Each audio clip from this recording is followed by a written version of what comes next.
L'Afrique, berceau de l'humanité. Peuplé d'1 milliard d'habitants, le continent est riche d'une diversité ethnique et culturelle extraordinaire. Mais son histoire reste encore largement méconnue.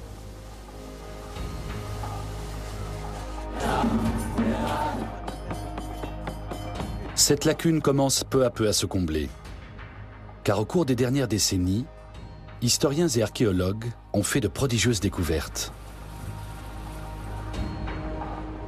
À défaut de documents écrits, l'histoire de l'Afrique s'est transmise à travers les bijoux et les sculptures, la culture, les traditions et les légendes.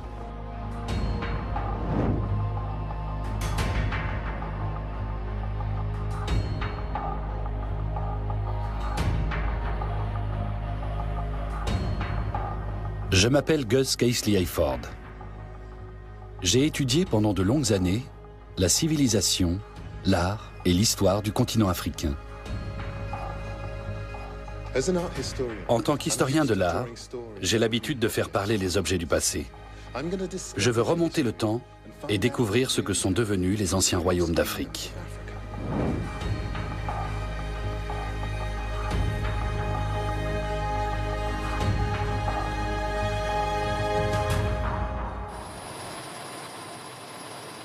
Mon voyage commence au Soudan, dans le nord de l'Afrique, à la recherche du royaume légendaire de Nubie.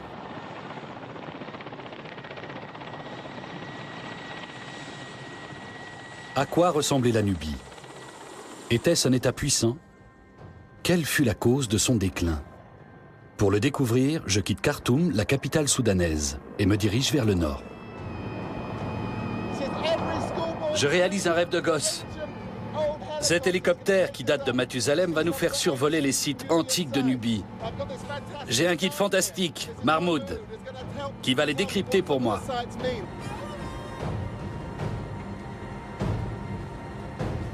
Mahmoud Bachir est archéologue et travaille pour le département soudanais des Antiquités. Il me fait voyager dans les airs, mais aussi dans le temps, puisque nous retournons presque 10 000 ans en arrière, à l'époque où les hommes commencent à se sédentariser et à faire de l'élevage. Nous longeons le Nil. Sans le fleuve, cette région serait un désert. D'en haut, on se rend compte à quel point la bande de terre cultivée est étroite. Nous quittons la vallée verte du Nil en direction du désert. La Nubie est le nom traditionnel de la région située dans le nord du Soudan, près de la frontière égyptienne. Elle est mentionnée pour la première fois par les anciens Égyptiens comme un simple avant-poste, pourvoyeur de trésors, d'esclaves, de danseuses et de lutteurs. La Bible décrit ses habitants comme un peuple de guerriers et de mercenaires. Les Romains tenteront vainement d'en faire la conquête. Pour eux aussi, la Nubie n'est qu'un désert peuplé de barbares. Pourtant, ce royaume nous a légué quelques-uns des monuments les plus impressionnants d'Afrique et du monde, notamment ses imposantes pyramides. De cette civilisation florissante, nous ne savons presque rien.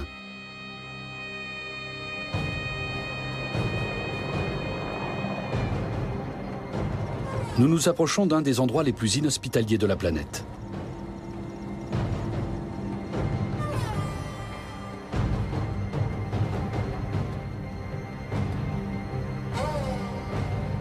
Il fait presque 50 degrés.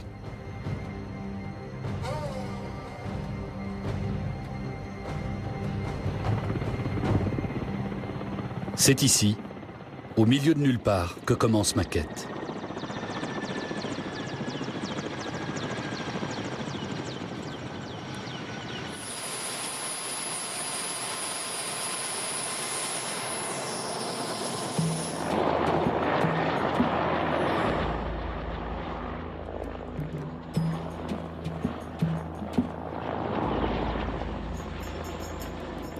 Nous sommes dans le désert de Nubie, à plus de 400 km de Khartoum. 24 000 km² de sable, sans la moindre oasis. À partir d'ici, nous allons continuer en voiture, dans le sable brûlant.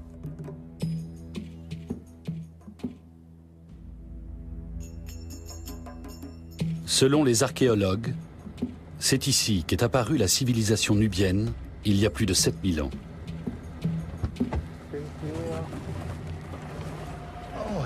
Quelle chaleur! On se croirait dans un four.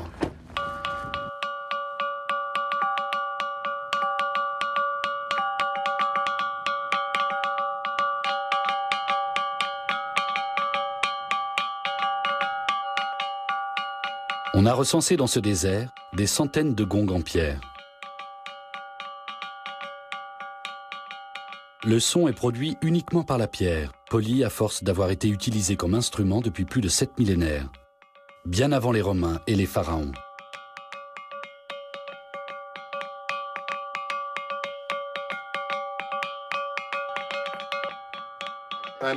J'imagine que ça s'entend de loin. Oui, de très loin. Ces gongs remplissaient certainement la même fonction que les tam-tams africains actuels, celle de transmettre des messages. Mahmoud veut partager avec moi une découverte toute récente. Je vais te montrer quelque chose d'exceptionnel. Regarde.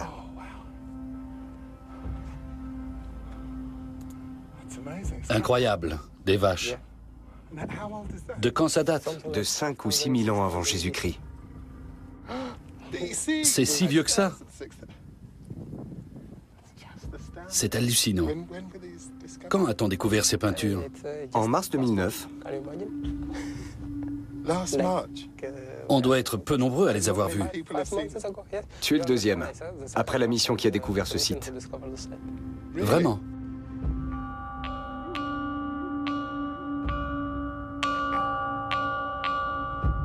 Les peintures rupestres sont les plus anciennes formes d'art.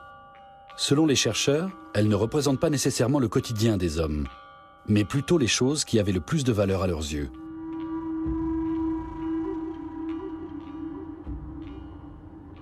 Je me demande comment on a pu peindre des vaches en plein désert. On est dans le désert ici? 6 000 ans avant Jésus-Christ, ce n'était pas un désert.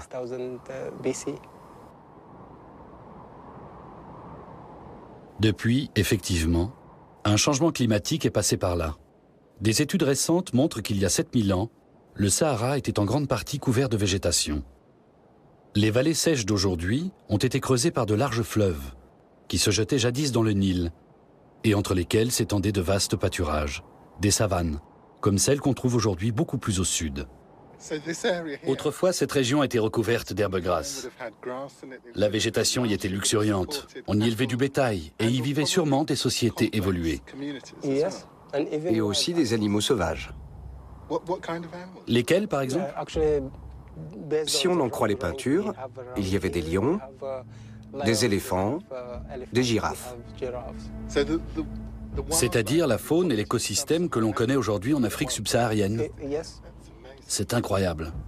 Ces peintures le prouvent. Avec un peu d'imagination, on peut se représenter des troupeaux dans cette vallée. La rivière qui coule là-bas et quelqu'un qui peint des dessins sur ce rocher.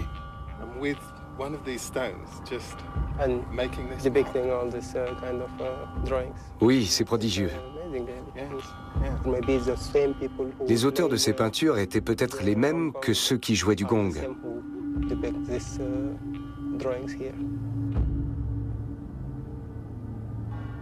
Le processus de désertification a duré plusieurs milliers d'années. La société d'éleveurs, à l'origine de ces peintures rupestres, a évolué vers une civilisation plus complexe, laquelle a produit quelque chose d'assez spectaculaire, comme je vous le montrerai tout à l'heure.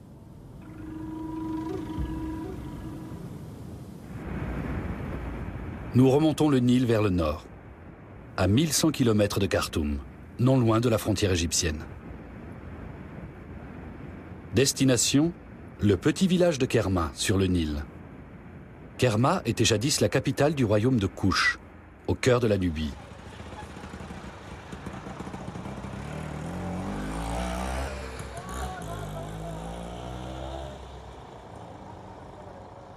Ces 10 dernières années, les archéologues ont mis au jour les vestiges d'une cité imposante datant de 2000 ans avant notre ère.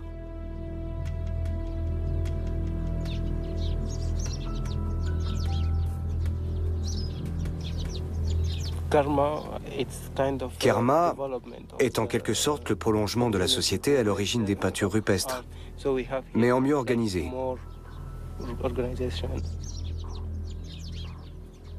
Au cœur de cette cité, trônait un immense édifice en briques d'argile crue, la Defoufa. C'est la plus ancienne construction de ce type en Afrique et l'une des plus grandes. Elle est constituée d'un seul bloc. Ce qui, à l'origine, était une construction humaine, est désormais totalement intégré à l'environnement. Quelle pouvait être sa fonction? C'était certainement un lieu où on accomplissait des rites.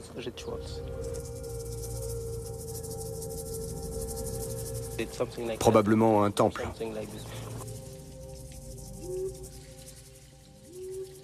Nous ignorons quel dieu vénérait les Nubiens, mais selon Mahmoud, ce temple était le pôle d'attraction de la région.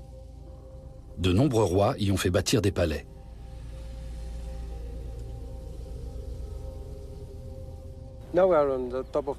Nous sommes au sommet de la Defoufa. Tout autour s'étendait la ville administrative de Kerma. Ce sont les fondations? Oui, on a déduit la structure des constructions d'après leur emplacement.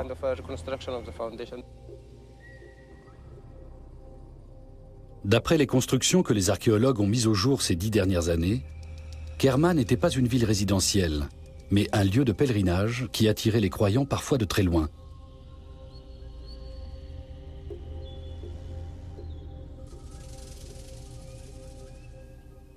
Il y a un petit musée consacré à la civilisation nubienne. Les artefacts y sont alignés, numérotés et catalogués, mais on reconnaît leur caractère distinctif.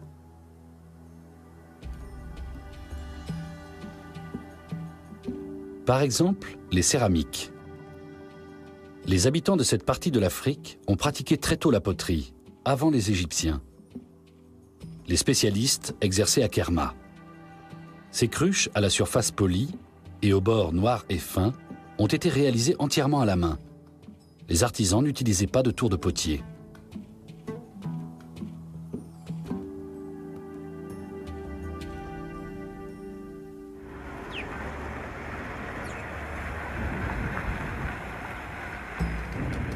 Et cette technique est toujours utilisée 4000 ans plus tard.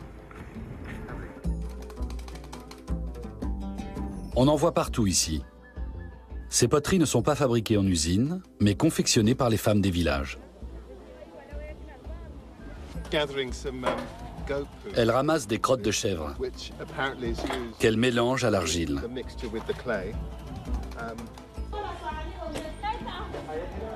C'est dans un village situé sur la rive opposée du Nil que les femmes fabriquent ces pots magnifiques.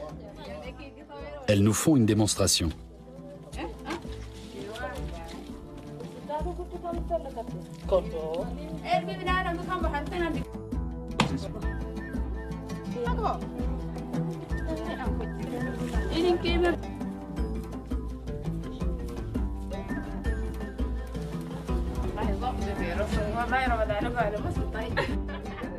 C'est une technique extrêmement difficile, aussi exigeante que l'architecture en argile crue de la Defoufa. Le procédé peut paraître archaïque, mais il est parfaitement adapté aux conditions locales. L'argile est rendue poreuse pour que l'évaporation de l'eau rafraîchisse le contenu de la jarre. Il y a plus de 4000 ans, le peuple de Nubie érigeait une grande cité et inventait un art de la céramique encore pratiqué de nos jours dans cette partie de l'Afrique. Mais il n'a laissé aucun document écrit.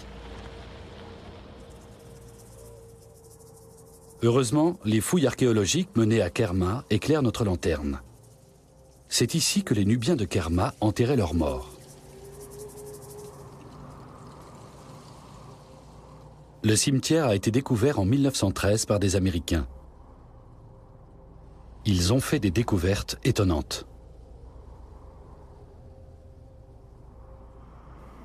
On est dans le cimetière oriental qui faisait partie de Kerma. Nous nous trouvons en bordure d'un immense tumulus de près de 100 mètres de diamètre. Une mystérieuse dalle blanche indique le milieu. et une sorte de chemin conduit de l'autre côté du tertre. Malgré ses dimensions, il s'agit de la tombe d'une seule personne. Tout autour se trouvent d'autres restes macabres.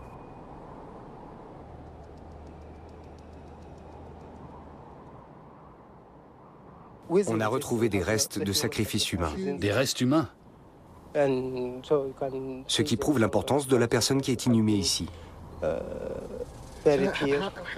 Combien de sacrifiés? Plus de 300 squelettes humains.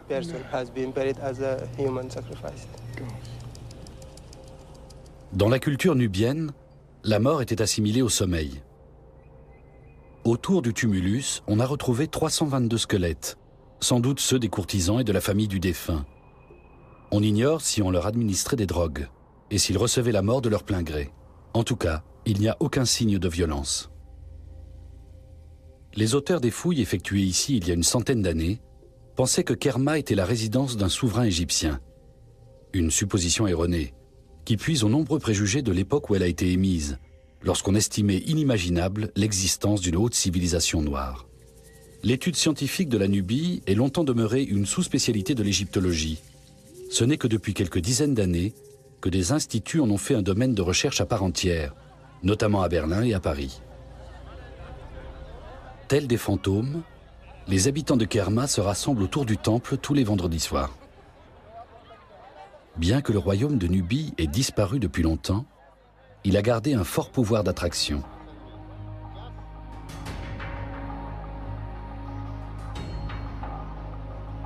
Même pour moi, ces ruines ont désormais un sens. D'une certaine façon, Kerma est le royaume perdu que j'ai toujours rêvé de voir. C'est aussi spectaculaire que tout ce que j'ai pu admirer en Égypte. Kerma témoigne d'une civilisation vieille de 5000 ans, fondée sur une économie rurale, dans laquelle le bétail symbolisait le pouvoir et la richesse. Une constante qui perdure dans les sociétés africaines.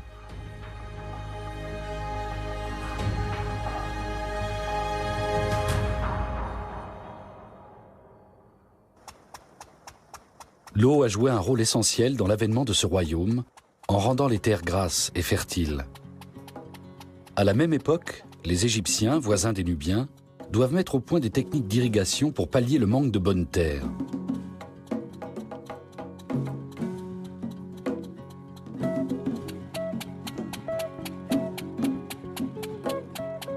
Mais même à ce prix, il leur est beaucoup plus difficile d'obtenir les vertes prairies, que la Nubie possède en abondance grâce aux rivières et affluents du Nil qui la traversent.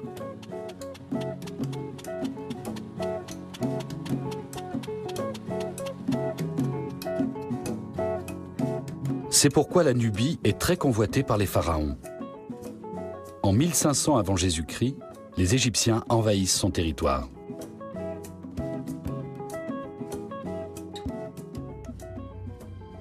Après avoir conquis Kerma, ils remontent le Nil sur 290 km, jusqu'au Djebel Barkal.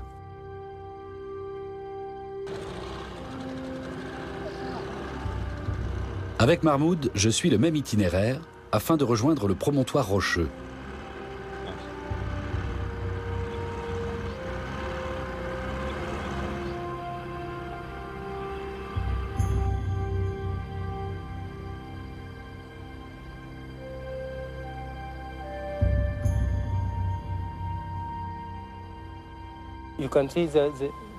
Tu vois cette sorte d'aiguille rocheuse au flanc de la montagne? Tout en haut, on distingue une couronne sur ce qui ressemble à la tête d'un cobra.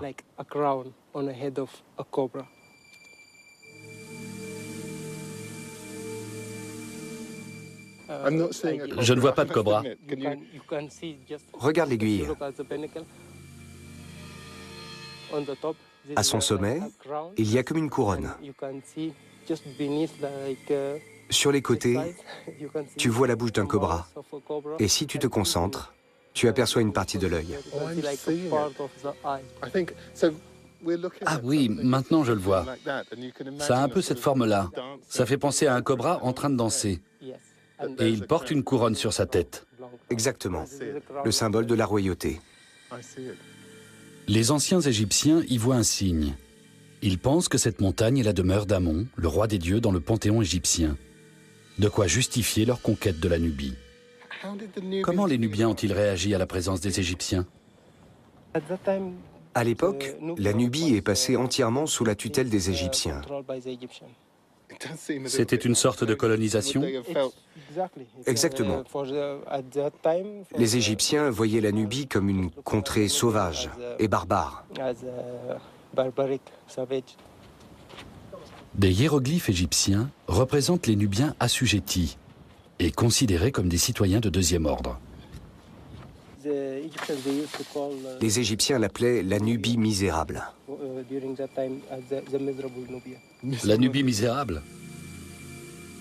Ces mêmes hiéroglyphes témoignent du pillage des richesses de la Nubie par les Égyptiens. Or, ivoire, peau de singe et de léopard et, bien sûr, bétail. Les lutteurs nubiens étaient même envoyés en Égypte pour se donner en spectacle, comme des gladiateurs. Cette représentation des Nubiens sous les traits d'un peuple barbare, orchestrée par la propagande égyptienne, a perduré pendant des milliers d'années. Même le nom actuel de Nubien est péjoratif. Dans un vieux dialecte local, le mot Nuba signifie esclave.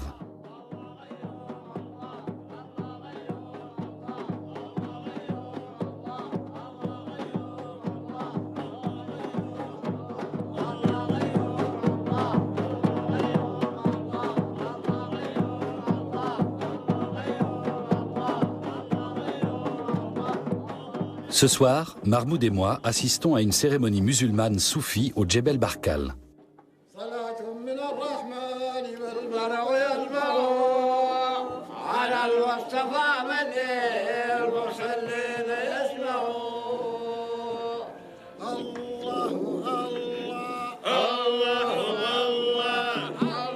Les fidèles honorent les rites instaurés par un cheikh local, inhumé dans un sanctuaire au pied de la montagne sacrée. La mystique soufie a accéléré la conversion à l'islam du Soudan à la fin du Moyen-Âge, en adaptant certaines traditions culturelles régionales.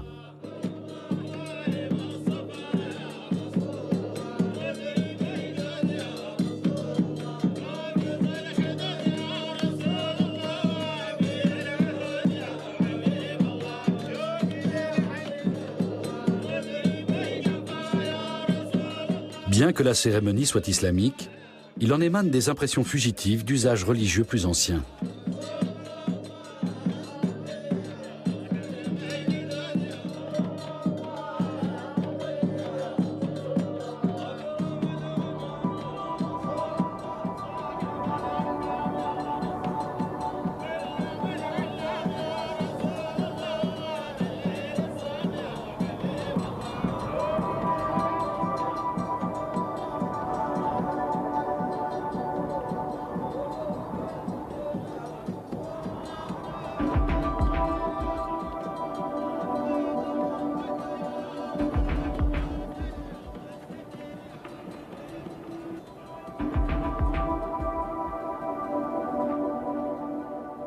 Dans la clarté de l'aube, au sommet de la montagne, avec vue sur le temple égyptien et le sanctuaire soufi, je suis saisi par le sentiment de continuité qui semble régner ici.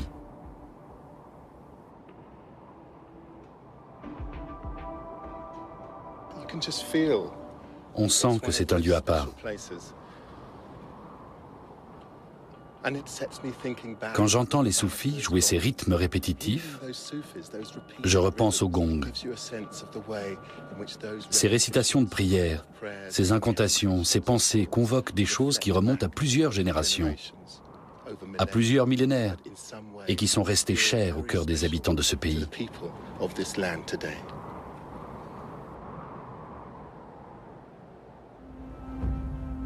Les événements qui ont suivi l'occupation égyptienne illustre effectivement la résistance de la civilisation nubienne.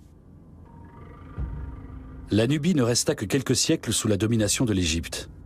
Puis, selon Mahmoud, les Nubiens se seraient vengés de leur envahisseur.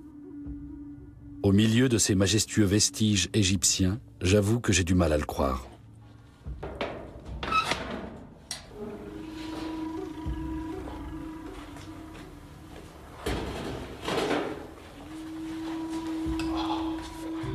Ce temple fut construit en 700 avant Jésus-Christ par un souverain nubien du nom de Taharqa.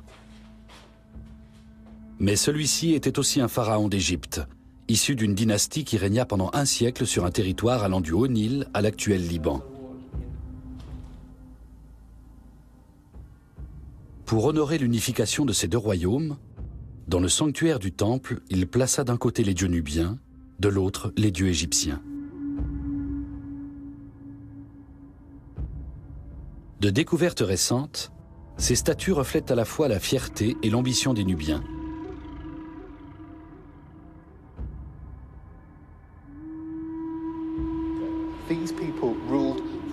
Ils régnaient sur l'ensemble du territoire nubien jusqu'en Égypte, au nord. D'où les deux serpents qui ornent leur parure de tête. Un pour la Nubie, l'autre pour l'Égypte. Et la preuve qu'ils constituaient une menace pour les Égyptiens, c'est qu'on leur a coupé la tête.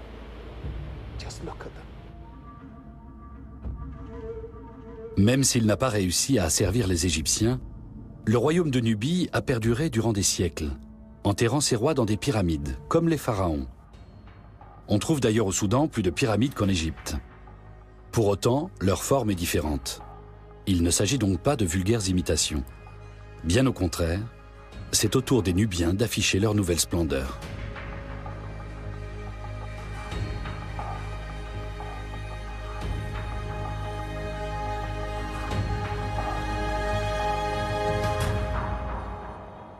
Mais ils doivent affronter un autre ennemi.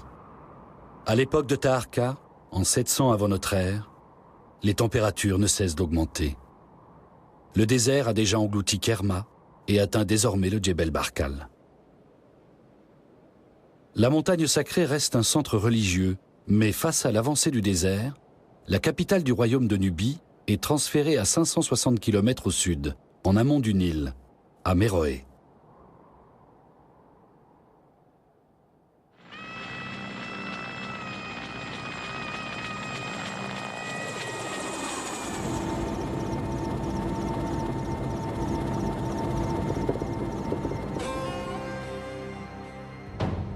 Palais et temples témoignent de la renaissance de l'empire nubien à Méroé, jadis une ville entourée d'une végétation luxuriante. La civilisation méroïtique connaît son apogée entre 700 avant Jésus-Christ et le 4e siècle de notre ère. Bien que l'influence égyptienne soit indéniable, certains objets évoquent des croyances typiquement nubiennes.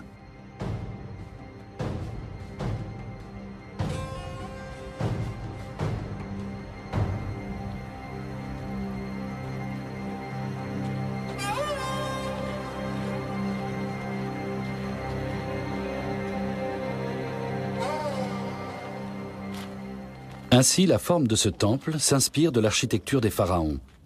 Mais les motifs qui ornent ces murs expriment une vision du monde qui n'a rien d'égyptien. En 200 avant Jésus-Christ, le dieu égyptien Horus est relégué au dernier rang. Amon lui-même se retrouve au 2e plan, derrière un dieu guerrier nubien, Apadémak. Celui-ci a un rang plus élevé, et il est représenté en train de remettre le symbole de la souveraineté au roi de Nubie.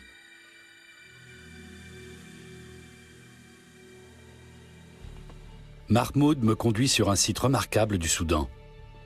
La nécropole dans laquelle les rois de Nubie étaient inhumés à l'intérieur de leurs pyramides.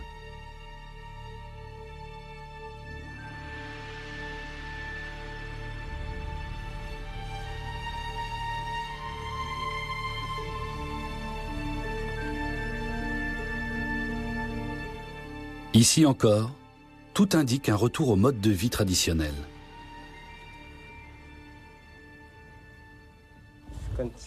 On voit 2 rangées de bétail, en haut et en bas du mur. Il y a toute une rangée de bovins qui va de droite à gauche.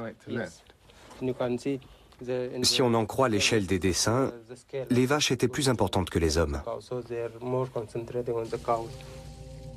700 ans après être tombés sous le joug de l'Égypte, les Nubiens de Méroé semblent avoir renoué avec leurs véritables racines africaines.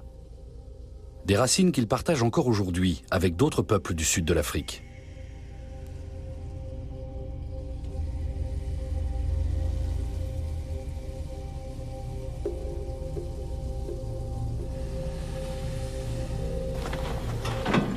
Il est temps de quitter les ruines et de visiter la partie habitée de Méroé. On nous a trouvé un mode de transport royal.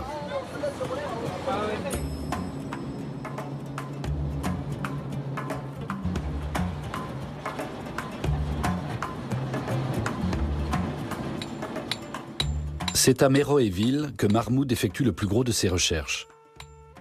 Sa spécialité est l'histoire du commerce du fer. De nombreux procédés anciens ont traversé les siècles.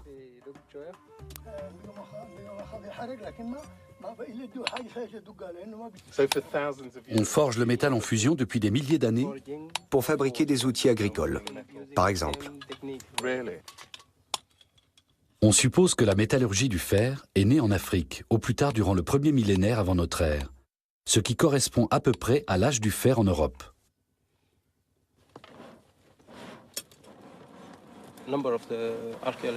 Plusieurs archéologues pensent que la technique de la fabrication du fer a été inventée ici, à Méroé, avant de se répandre dans le reste de l'Afrique.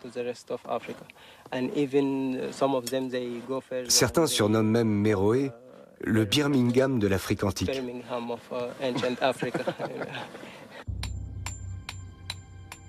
Méroé devient un centre industriel d'une relative importance, qui produit du fer en grande quantité. Le royaume de Nubie n'est pas du tout le pays barbare décrit par les auteurs de l'Antiquité. Au IIe siècle avant notre ère, l'écriture s'y développe. Mais si les chercheurs en ont depuis longtemps déchiffré l'alphabet, la langue elle-même reste incompréhensible.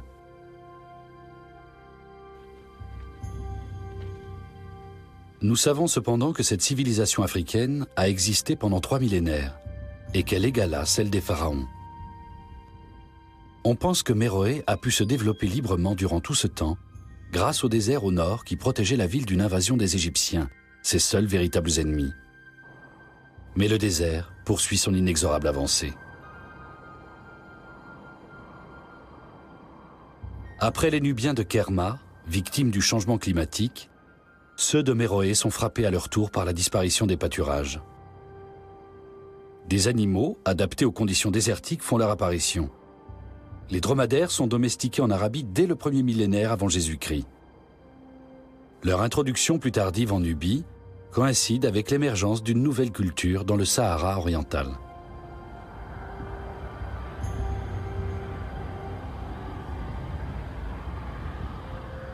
Mahmoud pense que le déclin de Méroé est dû à l'abandon de ses routes de commerce par les nomades.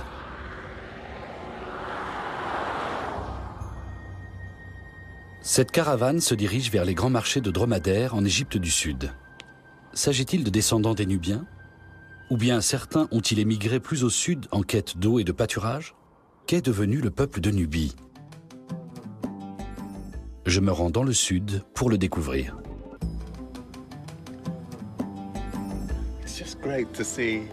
C'est magnifique toute cette verdure.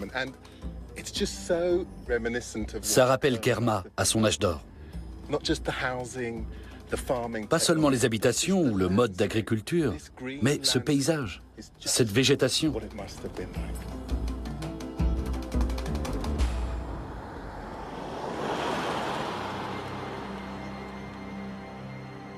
À 1100 km au sud de Kerma, l'agriculture bénéficie encore de précipitations régulières.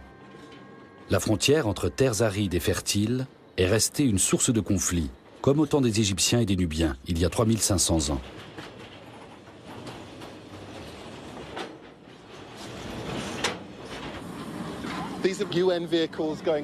Ce sont des véhicules de l'ONU qui partent pour le Darfour. C'est incroyable de constater que cette région est toujours agitée par les mêmes problématiques de nourriture, de ressources et de pouvoir.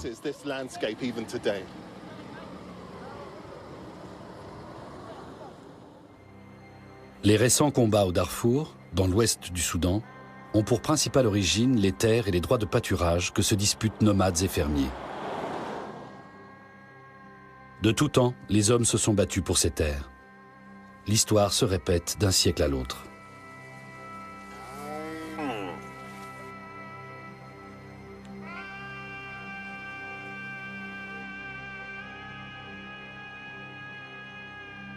Voici les monts Nuba. La tribu qui vit là pense qu'elle descend des habitants de l'ancien royaume de Nubie.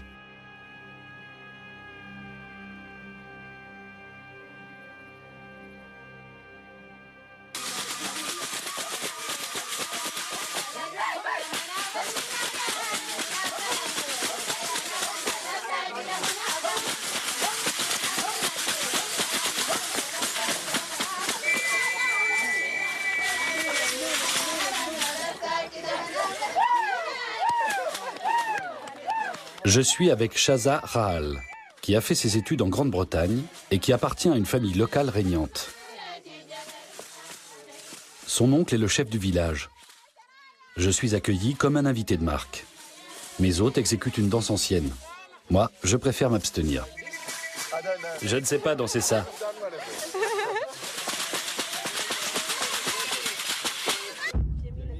أنا اسمي محمود إبراهيم تولي.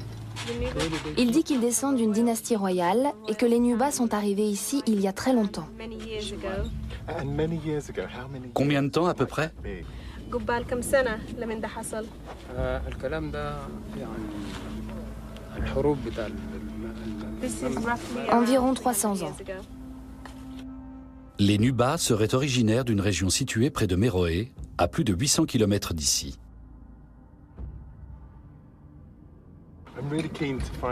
J'ai hâte de découvrir s'il existe un rapport entre les habitants de cette région, les Nubas, et l'ancienne Nubie. Cet endroit a-t-il un lien avec la mythologie nubienne? هم النوبيين في مصر والنوبة في الشمال والنوبة في الجبال كلهم واحد يتفرقوا. Il s'agit d'un seul et même peuple qui s'est tout simplement dispersé. Certains sont restés en Égypte, d'autres ont immigré au Soudan. الباقي فضلوا وين في مروي. Le reste est parti à Méroé. La seule différence est la couleur de leur peau, mais ils partagent la même langue et les mêmes coutumes.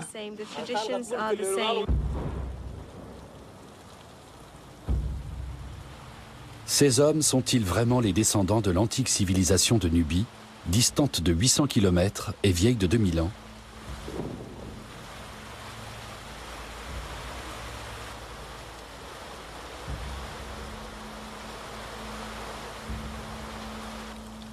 Malgré cet éloignement dans le temps et l'espace, on perçoit comme des échos de ce passé depuis longtemps révolu.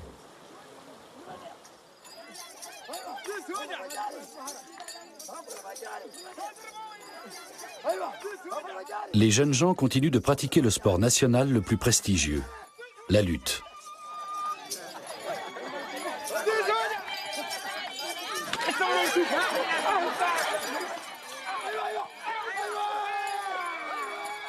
Et si l'on en croit les reliefs que Mahmoud nous a montrés au Djebel Barkal, ils le pratiquent de la même façon qu'en 1500 avant notre ère. Même position, même prise.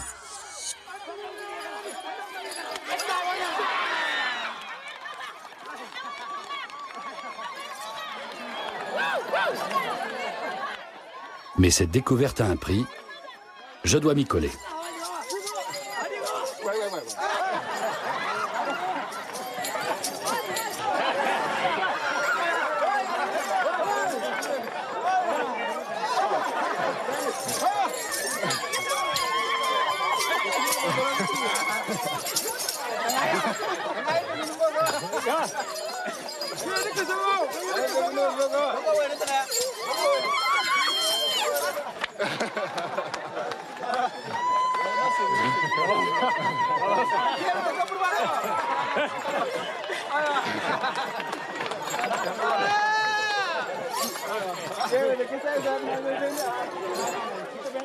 C'est incroyable.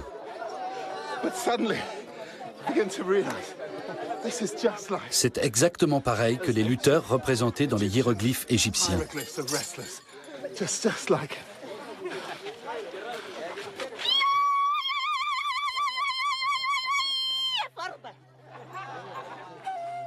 Naturellement, ces similitudes pourraient n'être que le fruit du hasard.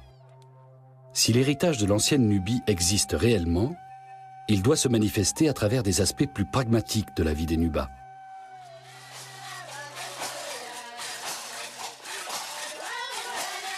La Kambala est la danse la plus importante des Nubas. Elle se pratique lors des cérémonies d'intégration des adolescents dans la tribu. La parure de tête est un crâne de vache. Ce qui m'inspire la réflexion suivante. Autour du tumulus de Kerma, on a retrouvé 5000 crânes de bovins comme ceci. Peut-être s'agissait-il de parures de tête apportées par des danseurs pour les funérailles de leur roi.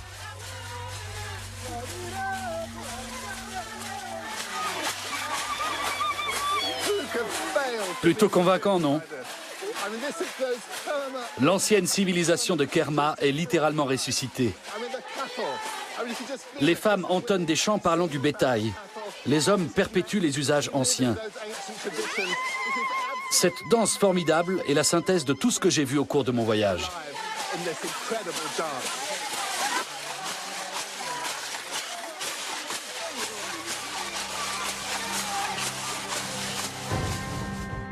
L'héritage culturel existe. Il s'exprime à travers des traditions liées au bétail, à la lutte et aux légendes sur une ancienne patrie. D'un autre côté, comment être certain de la parenté entre les Nubas et les anciens Nubiens?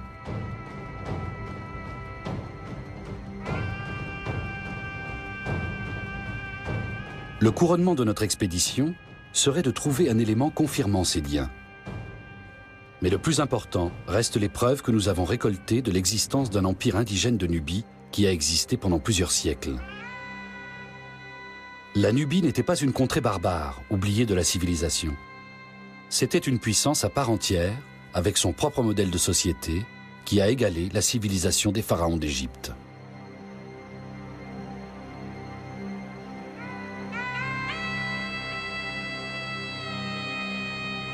Le royaume de Nubie n'a pas résisté au changement climatique.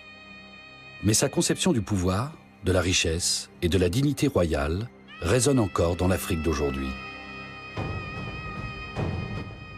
Le soleil se couche sur la Nubie, il se lèvera demain sur l'Éthiopie.